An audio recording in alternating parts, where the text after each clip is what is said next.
All right. How is everybody doing? We're back. I know we've been gone a little bit, but we're back. Hope everybody's doing well. We are live in action. What we want to do today is just talk about all kinds of cool stuff. A lot of swing fixes. A lot of ways to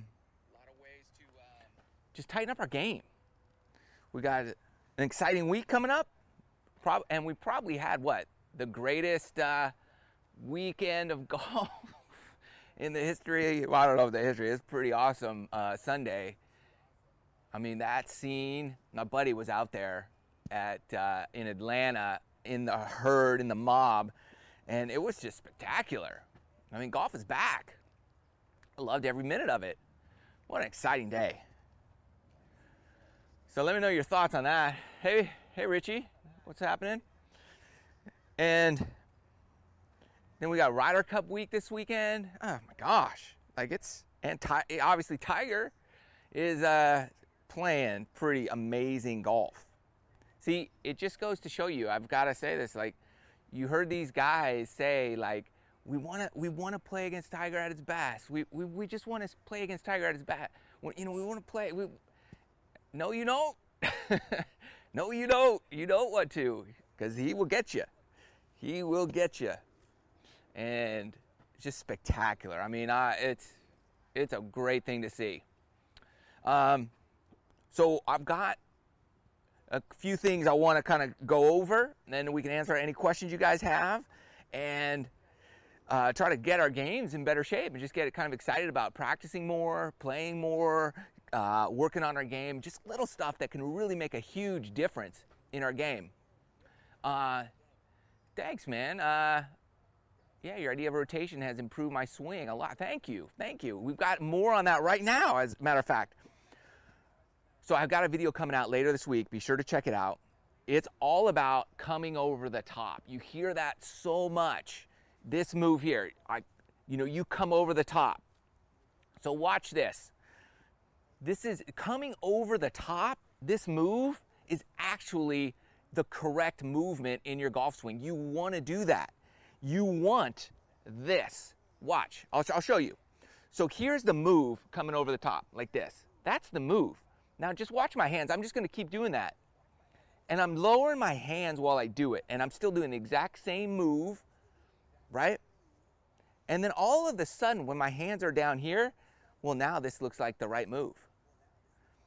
Little inside out swing. And it's the same exact move as I was doing here. Just my hands are in a different position. So that move, when people say stop coming over the top, what it does is it makes you stop doing this move altogether in your swing. So when you swing, you get down here and you've tried so hard to not do this that you do this. And you get stuck in here because you don't want to come over the top. What I'm saying is you do want to come over the top. That's covering the ball. But you just want to do it when your hands are down in this position. That's the move. So how do we get our hands in that position in the swing? How do we come over the top instead of from here, doing it from down here? And there's this drill that is the video that I put together. It's called big swing, big turn, little swing. So you want to get, most people who come over the top, they have this shoulder turn. Look at this. If I put my club on my shoulders, I don't have much of a shoulder turn. So when my shoulders are in this position, that's when I want to do this move, this over the top move. But the problem is I'm at the top of my backswing right now. So I want my hands here when my shoulders are in this position, and then I come over the top and rotate through. That's the rotation. But we've got to get that rotation on the backswing. So do this drill. It'll really help you start getting the feelings. It's very uncomfortable, but you want to turn a huge shoulder turn as much as you can. I can't even see the ball barely. That's how much you want it. Okay, then lower your hands right here, as low as they go. And you're still turned. Big turn, little swing is what it's called. And so you're literally, back is to the target. I'm facing this way. I'm turned as much as I can. My hips are rotated as far as they can go. And then I'm just gonna give it a little pump and then turn and then swing. And you're not gonna hit very good shots doing that, but it's fine because you're just retraining your body, one, to get a bigger shoulder turn, because when you get a big shoulder turn on the backswing and then you start moving, it gives your hands time to get down here before you cover the ball or that come over the top move. And that's what you need. You just need a little extra time. But if your shoulders aren't turned, you're not going to be able to do it. So we're getting a big turn, lower those hands here. And so you're starting to understand that feeling. Actually hit that one pretty good. It takes a lot of practice to get that, and it's uncomfortable. But remember, the swing, the golf swing, you shouldn't be comfortable, especially when you're changing stuff. That's when you should be most uncomfortable, because you want it to be different. And you're probably not going to hit good shots for a while because you're changing stuff. And that's okay. It should take some time to be able to relearn. You're changing your swing. So in a sense, it's brand new swing. So you shouldn't expect to hit it good for a while. It should take some time to develop, but you're going to improve. You're going to be better. You're going to be more consistent after you get used to the new motions. So this turn, I'm turning everything around. I'm not shifting my weight back and forth. I'm just rotating, trying to keep everything perfectly centered. Turn that as far as you can go. Now maybe you're not flexible. This is a great way to work on your flexibility, get a little more stretch in your swing. Turn that all the way. Okay, and now you would be here, then just lower that. Try to lower it without turning, right? You want to lower, it's weird, there you go. And like my shoulder is blocking the ball, so just bend down there. And it's just a drill to develop the feeling. So then when you start taking a full swing, two things are going to happen. One, you're going to start getting a better shoulder turn on your backswing. And two, you're going to start coming down. You're not pulling those hands down, but they're just falling down in here. And then you're going to be in the correct position to come through the ball and do that move. Like that. So when people say you're coming over the top, that's good. Don't lose that move. You want this move, you just want your hands to be really low when you do it, right in here. It's the same move. But if you start thinking that that move is wrong, that move is bad, then it's going to hurt the critical piece of your golf swing where you actually need it. Hey everybody, hope everybody's doing well. Good morning, North Carolina. I'm just going through some of your questions. All right. I feel the need to use my right hand on impact for pure connection. Do you agree? All right, great question. So for me, and everybody's a little different how they feel the club in their hands. You know, you look here, Tiger, and he's all like, he really relies on feeling. He talks about that a lot. Now, some people want to feel that club in their right hand, and that's not a bad thing. Some people feel that more in their left. I'm like neutral. I want to feel it kind of in both hands together, where my hands are just together as one piece. I don't think of it as left and right. I think of it as one hand, not two. So once they're on the club, it's like one piece. And I don't want I don't want to feel one more than the other. And that's just me. So if you're feeling like when you come in, you're rotating, if you feel that right hand, I like to feel it kind of bent backwards a little bit, like going through like that. That's how I feel it, kind of this position. If you slice it, you might want to feel it a little more rotating over. If you hook it, you might want to feel that you're holding on to it a little bit. But for me, I feel that this is one unit, one thing. It's one hand at this point. And I'm just keeping equal kind of thought, equal pressure, equal movement for me.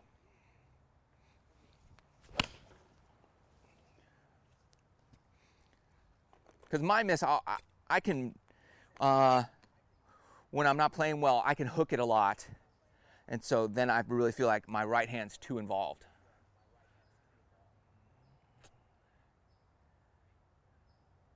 Okay, I've started hitting left a lot recently while trying to fix this light.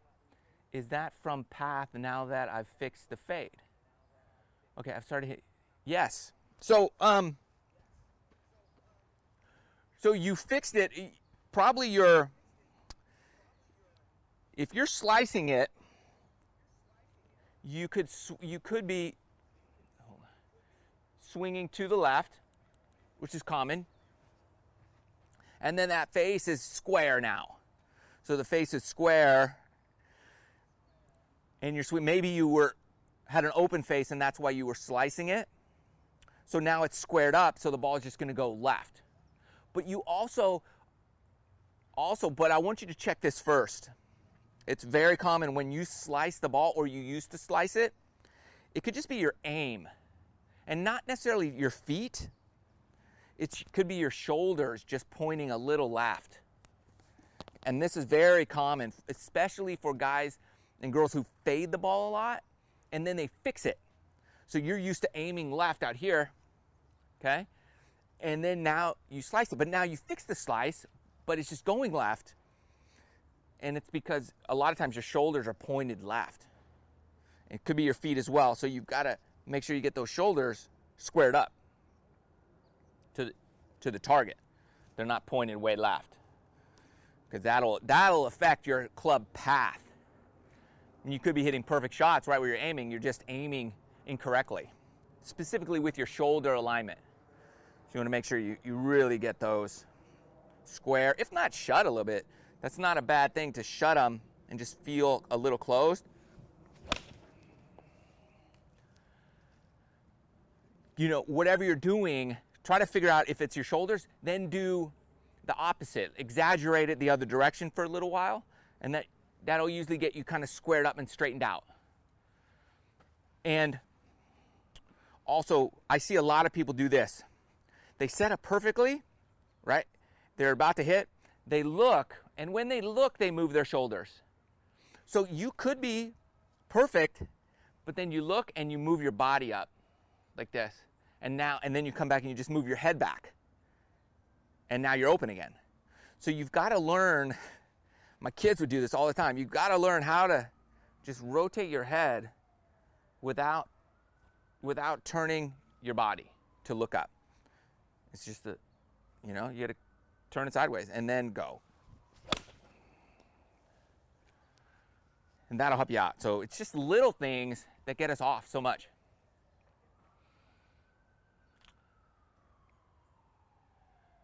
Okay. AJ, who's it? A2 Fitness. Do you restrict your hips at all in your backswing? Is that what you said, basically? I don't too much. Some people like to get a big shoulder turn. Here's the thing. You see the pros, I mean, they can turn their shoulders all the way and not turn their hips very much. All right? So if you have that flexibility, if you have that time to practice, and you're really diligent and disciplined on being able to do that, then I would say work on that. If not, it's fine to really rotate those hips around. As long as you're not swaying, you're good. You can rotate. It's fine. Okay? That's not going to hurt you too much. So if you need to, rotate the hips. If you can do it with less rotation of the hips going back, then do that too. But it takes a lot more core strength, a lot more flexibility. I mean, I start breathing hard because I do that. And that's where, again, if you do that and you restrict those hips and your shoulder's not getting turned, you will do that over the top move. You'll be like this. So you've got to, if you need to turn those hips a little more to get those shoulders back, that'll fix that over the top move. It'll give you time to get your hands lower when you come into that ball.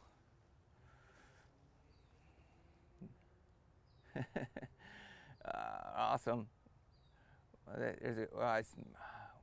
Oh. Okay, Matthew, love this question. What are your go-to snacks for consistent energy and focus during a round? Snicker bars, gum. No, I'm kidding. I'll eat some. I eat like nuts and stuff. Peanuts. I don't know. Maybe if you're allergic, obviously don't do that. That's what I eat. Or a banana. And I drink a lot of water when I play. For me, it's mostly just water. I don't like to eat too much while I play. So I will eat beforehand, like eggs and some protein, and then I will just drink a lot of water on the course. For me, that's what works. Especially when, it's hot, summertime, and that's obviously important. But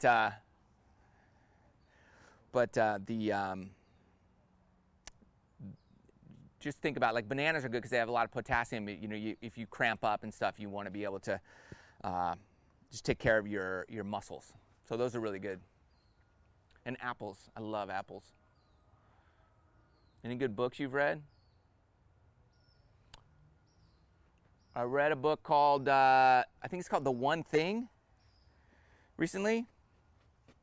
It's not a golf book, but it just talks about doing one thing a day. Like one thing. What's your one thing for the day? What you do? So I apply that to golf. Like, okay, what's the one thing in my golf game I'm going to work on today? Don't work on 10 things. This is very important. Work on one thing today. So I would go to the range. A lot of times I'm just 30 yards back this way, chipping balls into my net. And I'll work on that with a 7-iron, 8-iron, 9-iron, pitching away, all my wedges. Just 30, 40-yard shots. And while I do that, I'll work on one thing. Like, this is a 6-iron or a 5-iron. Like, I might just come out and hit a bucket of balls, and the one thing I'm working on is a slight fade. And people say, well, how do you know it faded? Well, I certainly know if it hooked. So if it doesn't hook, I'm happy. And I'm just working on that fade swing, that fade feel. Solid contact, and that's just a feeling I'm going to work on. Maybe I'm just going to work on low 3/4 punch shot swings today. And I'll do that. But work on that one thing every day. That's what that book is talking about, doing one thing really well. And it also talks a lot about multitasking and how it's a myth. These people can do all these things. So you never do one thing excellent. You do a lot of things and you're pretty good at a lot of things, but just think if you put all your talent, effort, and energy into that one thing, how awesome would that be? But people are like, wow, even at work, wow, he did so much today. But then you look at, like, what if you did that thing? What if you're like the best in the world at just one of those things? You'd be irreplaceable in your job. So it's just good focus of, like, okay, what's the one thing I'm going to do today? Love that. I love that concept. Okay, pros and cons to an early setting of the wrists. How about the setting of the wrists late in the backswing? Okay, so there's a lot of teaching right here. You want to set these wrists, right? Now, for me, this has always gotten me in problems, especially with my longer clubs, like my fairway wood off the fairway. Man, this setting of the wrist for me, it's just, I don't know. It never really worked with me. I would get too much spin on the ball. And I would hook it a lot, because when you set that wrist, for me, it opens up a lot, and then I have to undo it. And so I'm doing a lot of wrist rotation. So I don't specifically, I just look at, I don't really try to set my wrist at all. I know they set a little bit probably on my downswing, but I'm really just for me, shoulder turn, you don't need much wrist cock. Look at John Rahm. There's guys who hardly have any and they just crush the ball. So for me, I just think you're more consistent when you don't think about setting of the wrists. If you just work on hitting the ball or getting a good swing plane and a good rotation, you're going to be fine. The balls spin these days. You don't have to create spin. They stop. You have great control. And you're just going to have less dispersion in your shots, in my opinion, if you just focus on, less hands and wrist than adding more to them. That's what's helped me. Now, some people, you look at them, man, they really get in there.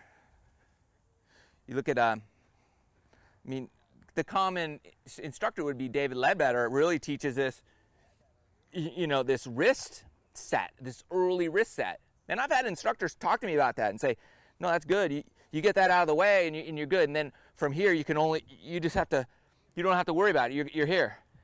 And then it releases by itself. I get it. And it works for some people. So if it works for you, like that, do it, right? That I can get in a good position, but for some reason, when I full swing, I don't know, it doesn't really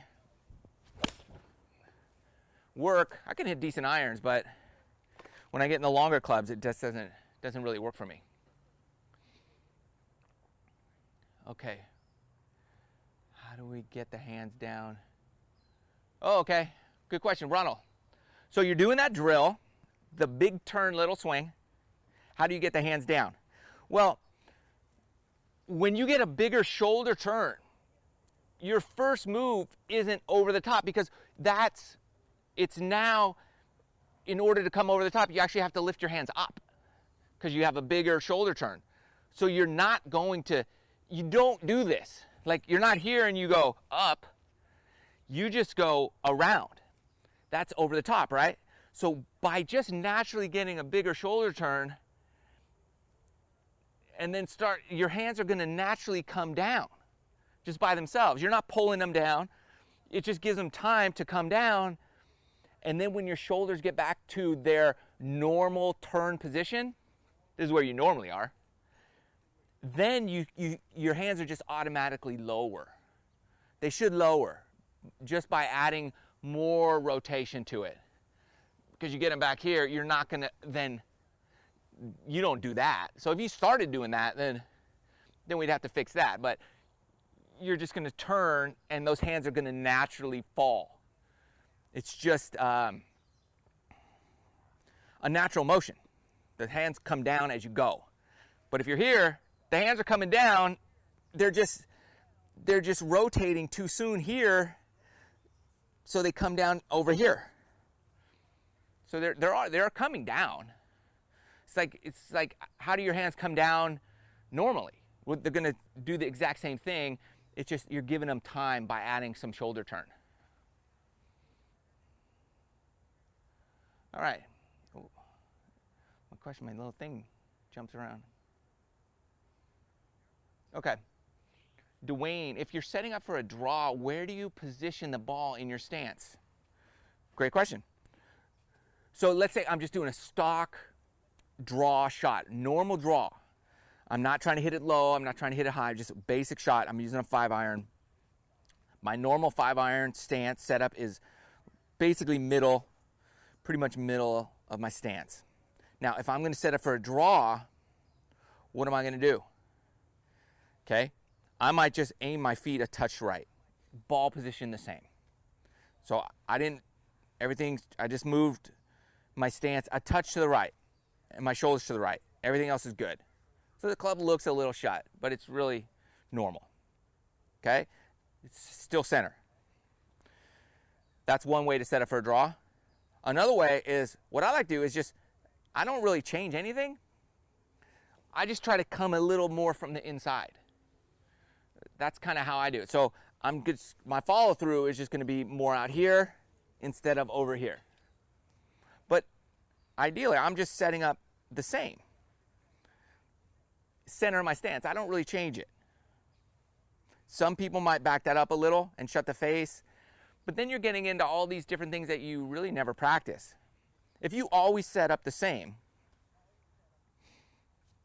then you don't have to worry about it. Unless there's some, specialty shot, you have to hit it low or punch it or do something. But I like to set up the same, and then I would just think about my follow through a little bit differently. Okay, and while I'm doing this, I'm making sure that my course management mindset is in check, meaning, okay, I'm going to play a draw. Let's say it's a back left pin. I'm going to play a draw in there. I'm going to make sure that I'm aiming center of the green. Okay, I'm not aiming at the flag. I'm aiming center of the green. Perfect. And then I'm just going to swing a little more inside. I'm going to try to hit it as if I'm trying to hit it to the right edge of the green, and then it should draw, a little bit.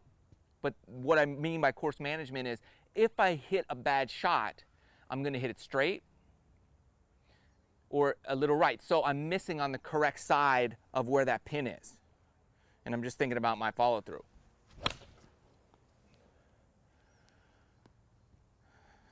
So that's what I do. I don't mess around too much with my setup unless I absolutely have to. Okay. My tempo and swing speed is relatively good at the beginning of a round. How do you keep it consistent later in the round? Okay, I have this problem myself. Because I'll get there and it's early and maybe you warm up, maybe you don't, but you're a little shorter, maybe a little tighter at the beginning. So your swing is a lot more in control. But then as you go, you start swinging harder and harder and harder, and you're loosened up.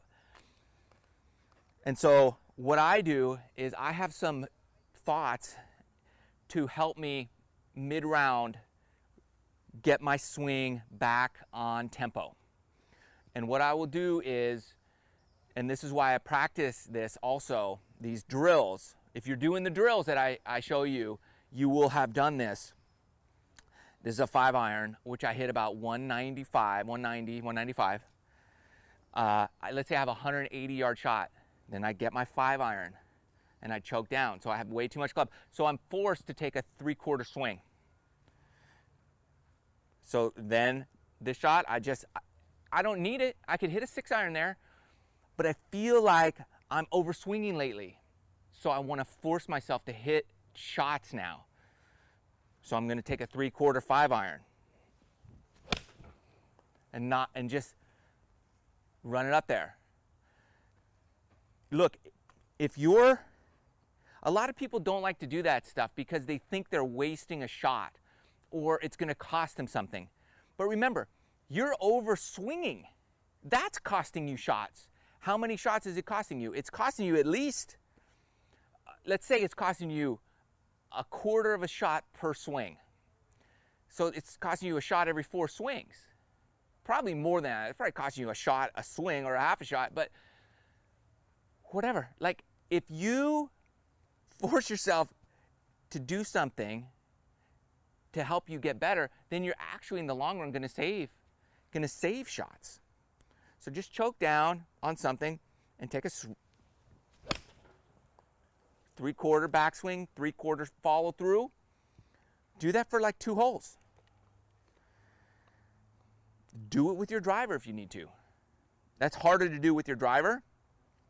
So I would do it with your second shots or your iron shots or your par 3 shots, just to make sure that you're not overswinging.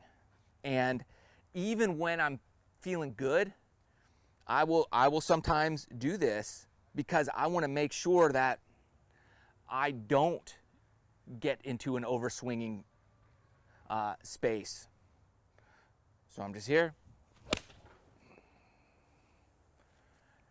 And even right now, these shots are better than the shots I was hitting earlier. So it's always a good thing to shorten that swing and take more club just to get back in tempo. Players, okay. Emilio, some of the pros, their pre-shot routine, players like Rose and Noren are keeping their wrist from releasing too early. Good idea, yeah. You see, it's funny you pick those guys out. You see them in their swing. Justin Rose is like doing this, right? You see his pre-shot routine. You know, he's coming down, right? And that he's just working on body rotation and staying compact through a swing. And Alex Noren, he's doing the same thing. He does more of this come over the top move, just in that, you know, he's like this. And he's practicing swinging left through that because he really wants to feel that club, you know, get out here in front of him and come down through it. And he's trying not to go left. Watch those guys this week. Or Justin Rose, you know, check them out when they're in their pre-shot routine.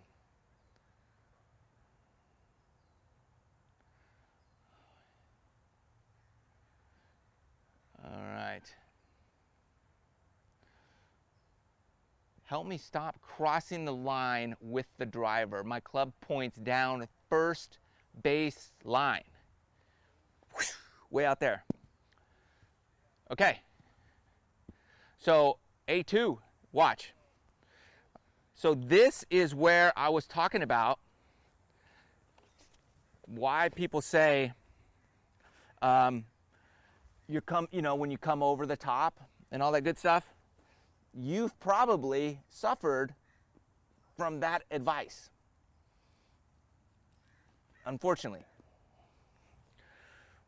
Got a new mat. Doesn't have a T, so I got to use my little T claws here. Hold on. So we'll get to what's going on. Why you're I don't know if you're crossing the line or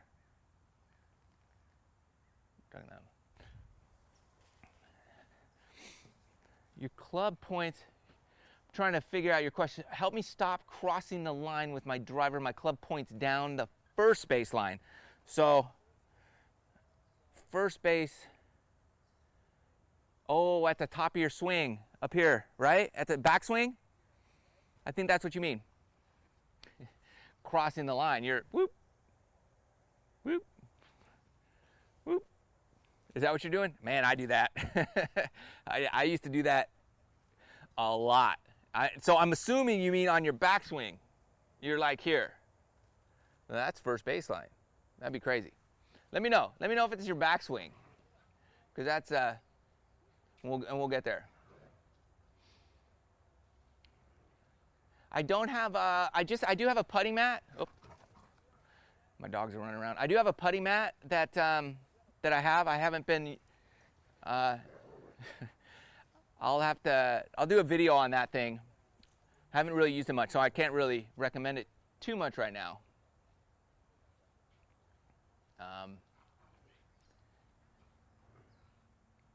Okay, I'm just looking at a bunch of questions here. Thanks, John D. All right.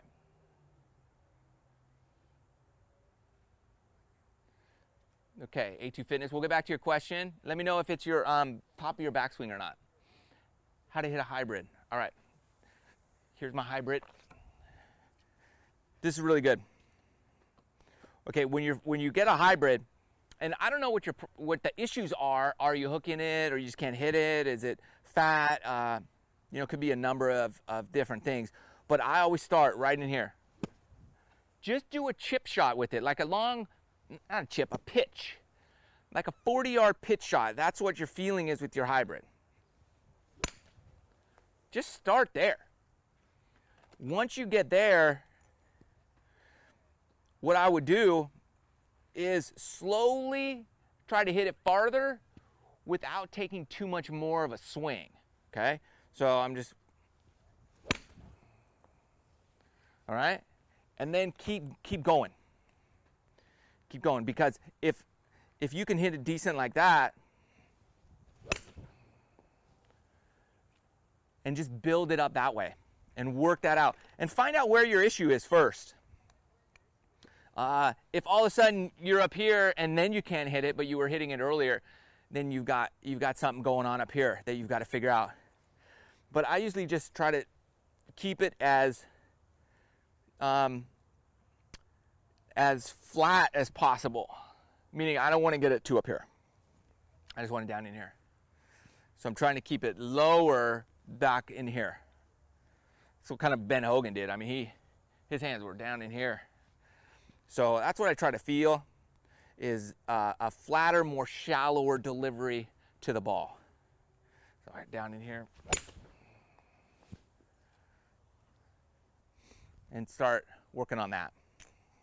Just find out where your issues are, and then go back to where it's not an issue, and if you can get good distance out of it, stay there for now till you build up more confidence, because it's also about confidence. The more confidence you gain hitting that, you'll continue to improve.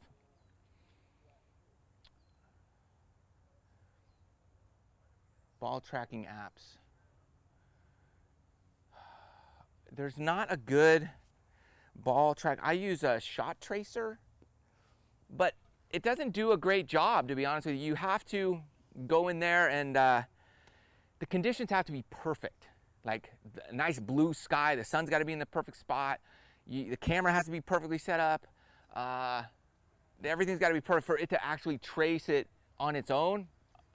Otherwise, you have to go in there and manipulate it and adjust it, unfortunately.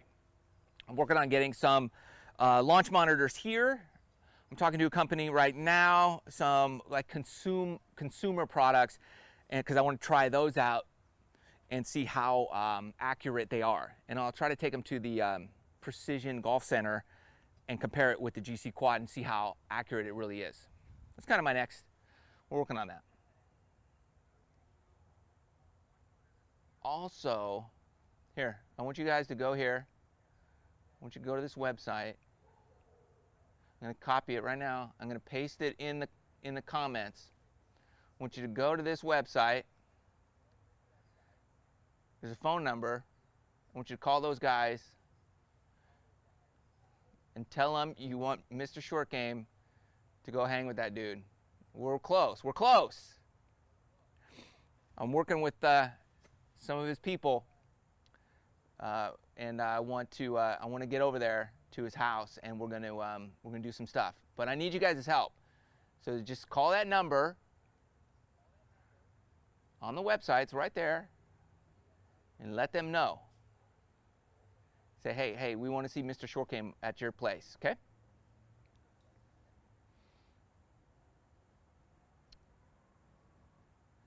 Okay, thank you, you're welcome.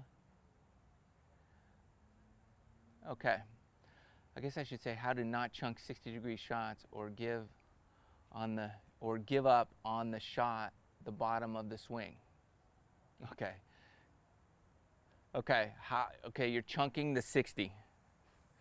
All right, common problem. A lot of people chunk the 60. What we want is, you know, chunking it. There's a number of different reasons why you do it. For me, I say it's, you know, you've got to use your body. And even on the shortest little shot, I've got my little bullseye here. The shortest little shot here, I want to rotate my body through. Rotate.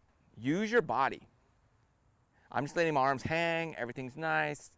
and firm, and I'm rotate my body through. I'm really thinking about hitting it with my body. I'm not picking the club up. You don't need to, right? If you just take it back, if you stay here and it's going to come up, and then you rotate, then that's moving the bottom of the arc forward if you rotate. So you're going to hit down on it. You can't hit behind it. But if you're chunking, weight is getting too far on your back foot. Okay, you're too handsy. You don't need to be handsy. Look how much body I have on that short little shot. Chunking comes from looking up like that, right? A lot of people are like this, and they have no body motion. That's going to get you a chunk, this kind of stuff. You don't want that, and it's not even your fault. It comes from bad advice. It's that keep your head down. Stay relaxed. That's bad advice too. You don't want to be relaxed. Relaxed is a myth.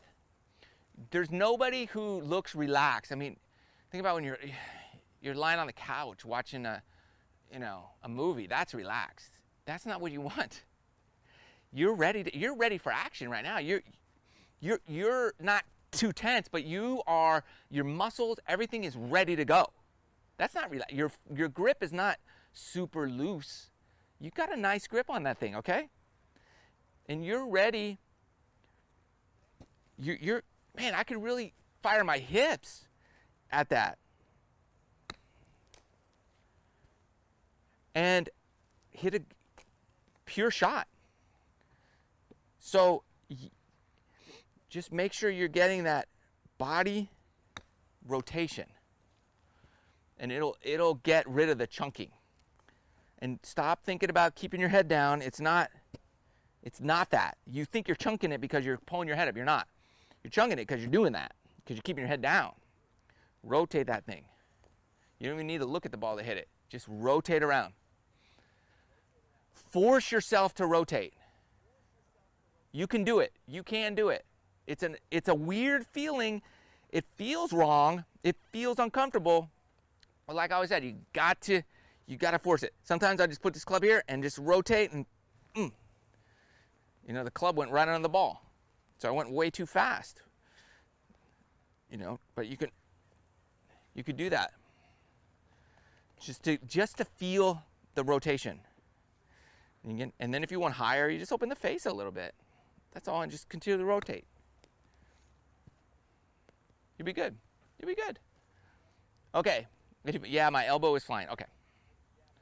That's what I thought. Okay, so it's on your backswing. Now, if you watch some guys, Google Matt Wolf, his golf swing. I mean, he's like, Calvin Pete is over here too. So you can do that and hit good shots. It's not the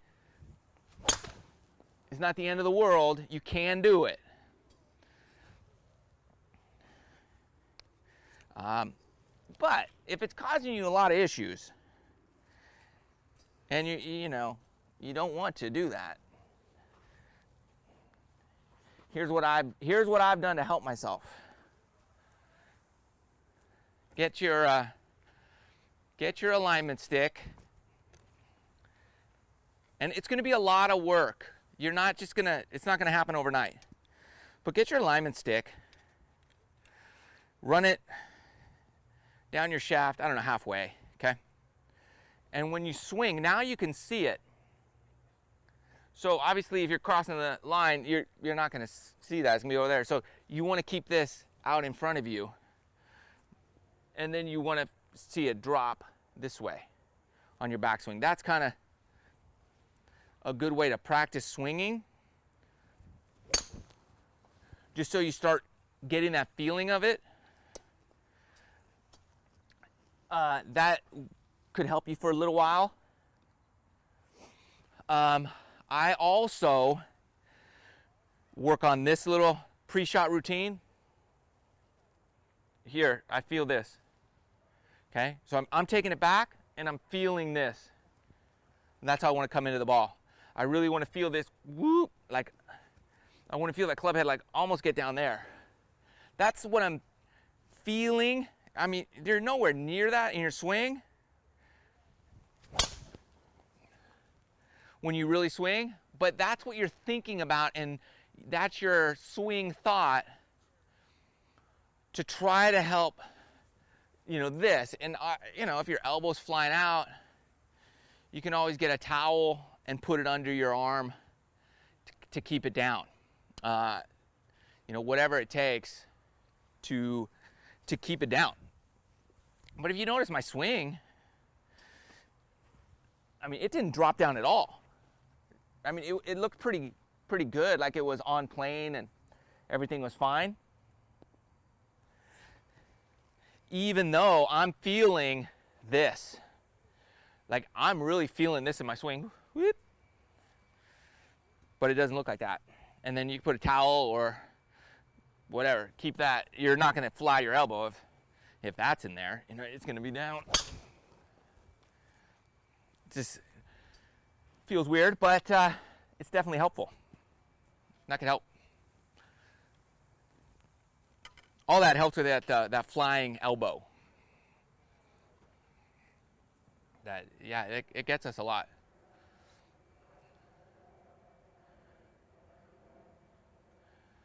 Okay, Michael.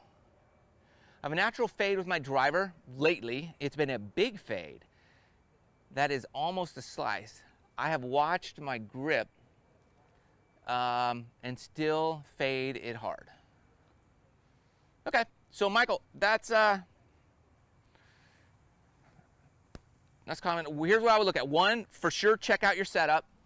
Make sure your shoulders are square. Okay. Grip, you could have a strong grip and play a draw or a fade. You could have a weak grip and do both as well. So could be your grip, could be your grip, could be your shoulder setup. Like I was talking about earlier, a lot of times we point our shoulders to the left and we just get our aim more and more, especially guys and girls who slice it or fade it. We have a tendency to continue to aim more and more left. So you got to work on your aim, or maybe you're aiming too far right. Again, but it's all, first and foremost, check your setup, really use alignment sticks, video yourself, make sure you're aimed where you think you're aiming. And then really, if you try to hit up on the golf ball, you're gonna, that helps a lot of guys and girls. It helps a lot of people when you just try to hit up on your driver a little bit. Okay, because you can't come across the ball and hit up at the same time. It's almost impossible. And if you could do it, then send me your swing. I'd love to see it. So we're going to try to hit up on that a little bit on the upswing. And I'm just coming up. And that usually helps. And I do that drill where you take an iron and you literally, you're going to throw this up and you're going to try to hit it right when it bounces on the ground. Oh. I usually miss. I hit it right over the fence. But so you're going to swing and you're going to hit it because you can't hit down on that ball. You're going to hit up on it. They're building a house back there, so it's all good. Just glad I didn't break a window. All right, so once you start learning how to hit up like that, that's why I love that drill, then what you do is you set up for your drive and you literally feel like you throw that ball up. Whoop, and then you just, you're good to go. So it's all about the kind of how you strike it. Usually you fade it and slice because you're hitting too much down on the golf ball. Oop. All right.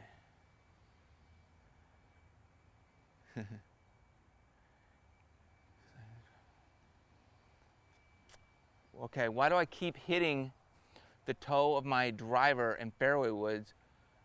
Irons I hit solid. Okay. So I'll here's my hybrid. So why are you hitting the toe? Here's something to check out. I see this a lot. A lot of people, when they set up with their hybrids and their drivers, they set up on the toe. So really, check your setup. A lot of people set up too far on the toe just because they're farther away and it looks normal. And they'll open that face. Like I could set up on the toe, but if I open that face and put that handle forward, now it's in the middle. But in reality, it's on the toe. So you got to make sure that face is square and then push it forward. And then how far away are you from the ball, right? Like if you're too far away, you're going to hit it on the toe. So get in there. Work on your ball position and just make sure that that ball is in the middle of the club. So come behind the ball and set up that ball right in the middle of that club head, okay?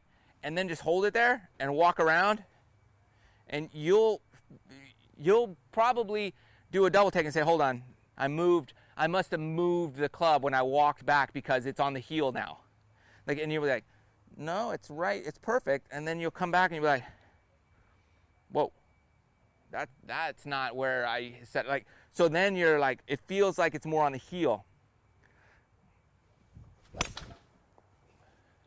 And you'll say, whoa, I hit it. So that's what I would check. How far are you from the ball? And make sure you're setting up in the center of the club face, not on the toe. Right? And if that's the case, if all else fails, usually you're coming from way from the inside and you're toeing it. But my guess would be that's one of those two issues. Okay? Just your setup position is probably off.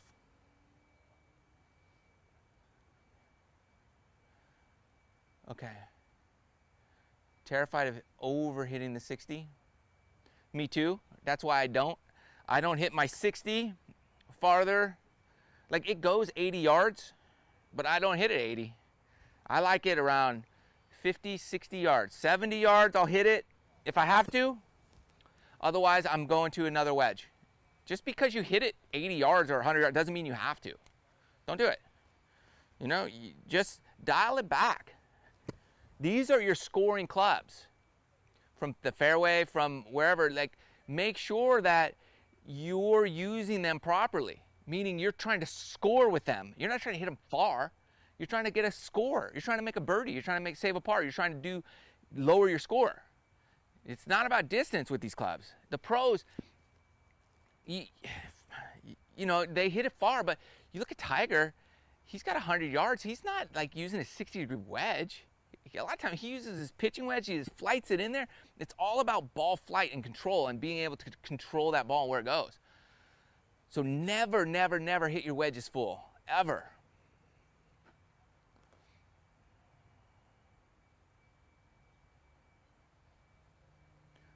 All right, Ryan, what are the 3 main reasons I might be snap hooking my driver and fairway woods?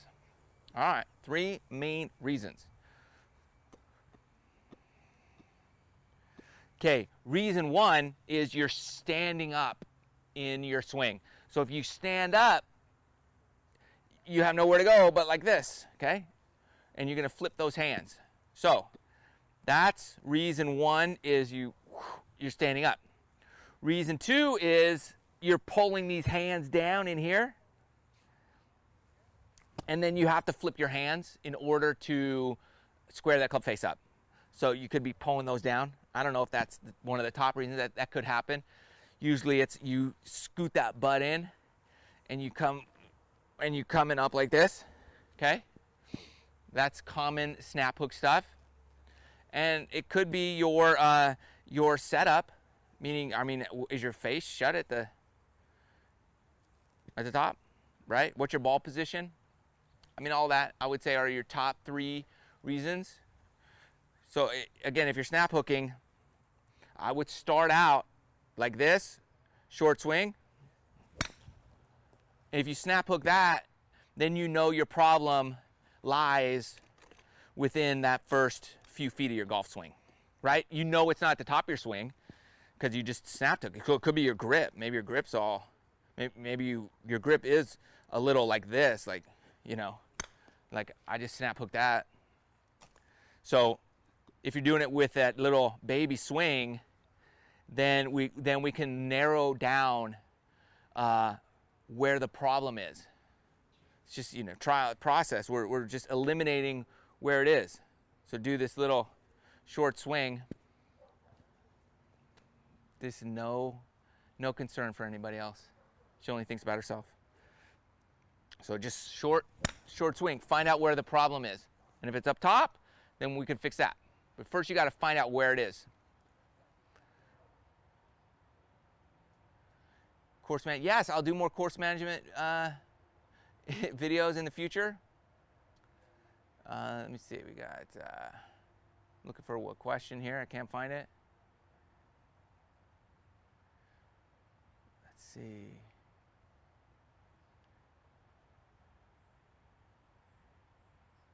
Kevin, I can't find your question, but I'm looking for it. I thought, let me see. What did you ask? Oh. I did. I thought can you describe your right arm feelings from delivery position through impact? Okay. All right.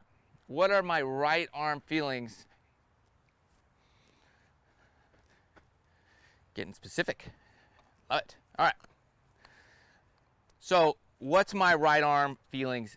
I'm really, like I said, when I'm back here, I'm focused on this move, and then I'm just trying to keep my right arm as tight to my body as possible and deliver the club with my right arm as best I can right in this position. It's like I'm playing ping pong and my elbow is tied, you know, my arm is tied to my body, right? That's kind of what I'm going for. And I don't want to rotate my hand over, right? I just am in here. And I'm actually just, or tennis, you're just hitting a shot back, a lob shot back. So that's my right arm position. And feeling through impact. Okay, so I'm back here and I'm feeling this so that I can rotate and just keep everything in here. That's the feeling. That's what I'm thinking about. Right in there. And, you know, hopefully, but again, it's something you want to work on in a drill like this, where you're just working on it.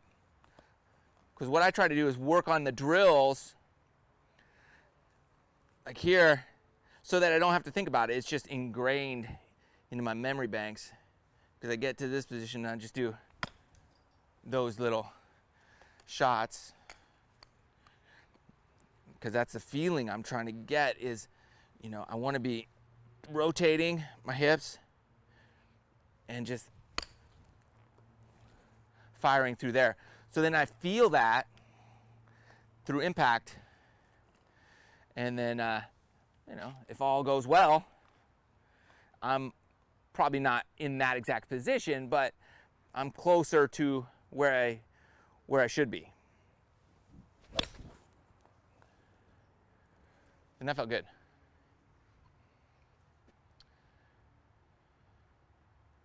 Oh boy. Who is this guy?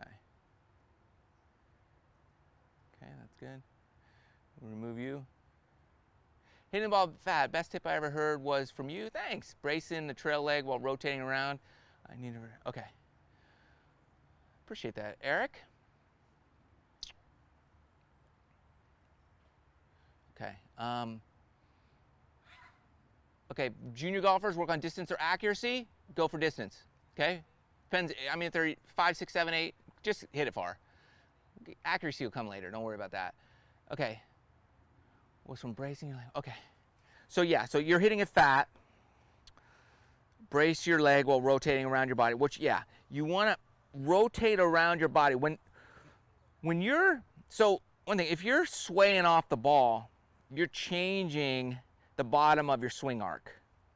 Okay, so if the bottom of my swing arc is right here, center, if I rotate back, now it's back here, right? So you don't want to do any swaying. But if I rotate around, okay, now my swing, it's still this bottom of my swing arc is here. Now I'm rotating forward, and then the bottom of my swing arc cannot be back here. It's impossible.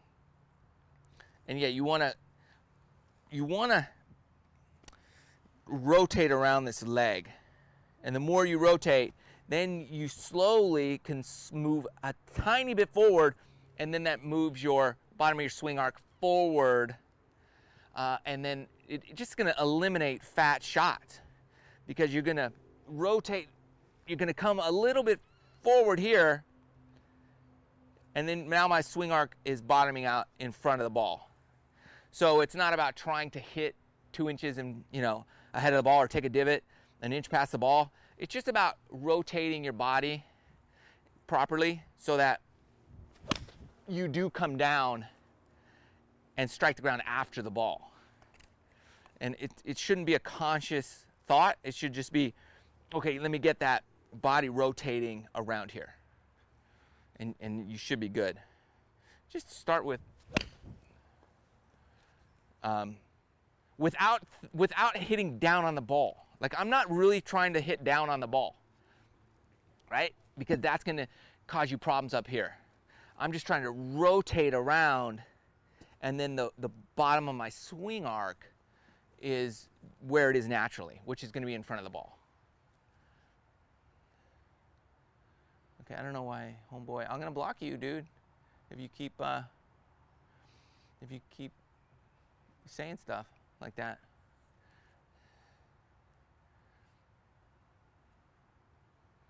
Okay, last question. It's getting bright on there. What about heel shots with the driver? Causes and fixes. Okay, last question. Heel shots.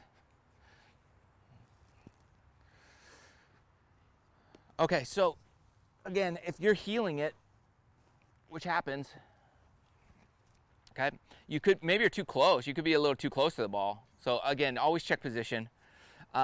You could be coming too far from the inside. That'll do it for sure. You can get toe and heels that way. So what I like to do, make sure you're set up good. If you, like I said, if you come over the top a little bit, you're going to heel it also. That could definitely be a problem. So make sure you get the proper shoulder turn. But make sure that ball is centered in that club. And again, you always want to find out where the problem is happening. So shorter swing, figure out why and what's causing your heel. Like, that was not a heel, that was good. So I know, like, in my swing, we're good there. But if it's a constant issue, if you're always heeling it, I would say you're probably coming too far from the inside, and you could be moving forward as well on your swing. A lot of people move toward the ball, and so that is definitely going to cause, remember, you only have to move it just a quarter of an inch. So if you're coming forward, that's going to cause you to be closer to the ball than when you started. So a good drill is that I try to back out of it a little bit and see if that fixes it. So you're swinging, and then you're actually trying to fall backwards a touch. Just try it, and it may or may not be your issue. But if you try to push yourself back on your swing, it might solve your problem, because you just might be coming forward. I wouldn't teach somebody to lean back on their swing, but if you're coming forward, then you're going to feel like you need to lean back, and you're actually going to be staying still. That should do the trick. All right? Can you talk about finding golf? Yeah, how do you find golf time when you have 3 kids? I'm lucky I have a good wife. Yeah, me too. It's hard. It's hard finding time for golf when you got a family. So I get it.